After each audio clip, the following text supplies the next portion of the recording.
మనం రోడ్లెక్కి ఉద్యమాలు చేయక్కర్లా, కొట్లాడుకోనక్కర్లా, బట్ ఆలోచించాల్సినటువంటి అవసరం అయితే ఉంది. హైవేస్ వేశారు.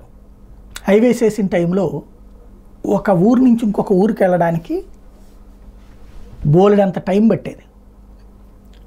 హైదరాబాద్ పోవాలంటే 12 గంటలు విజయవాడ నుంచి, చెన్నై పోవాలంటే 16 గంటలు ఇట్లా పట్టేది. సింగిల్ రోడ్లు కావడం వల్ల అప్పుడు రోడ్స్ వైడనింగ్, రోడ్స్ మెయింటెనెన్స్ ఈ రెండిటి కారణంగా టోల్ గేట్లు బిగించేశారు. బాగుంది, 60 కిలోమీటర్లకు ఒక టోల్ గేట్ నడుస్తోంది.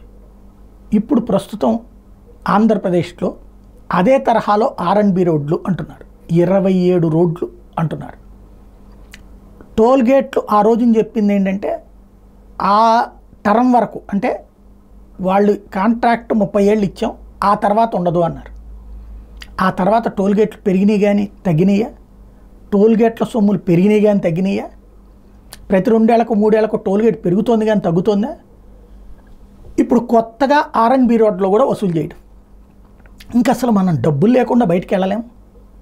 డబ్బులు లేకుండా ఒక కారో ఇంకోటో అయితే నడపలేం.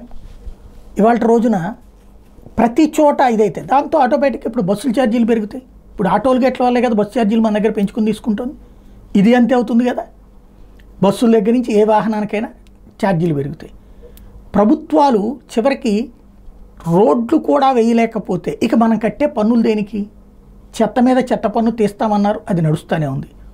అట్లాగే సేల్స్ ట్యాక్స్ కడుతున్నాం, GST కడుతున్నాం, అన్నీ కడుతున్నాం. ఇంకా మరి రోడ్డు కూడా వేయలేకపోయాడు జగన్ అనినే కదా ప్రభుత్వాన్ని మార్చింది. ఇప్పుడు వేస్తామని చెప్పి అప్పుడైతే ఇట్లా టోల్ వసూలు చేస్తామని చెప్పలేదు కదా. ఇంకోటి, ఇది శాశ్వతము.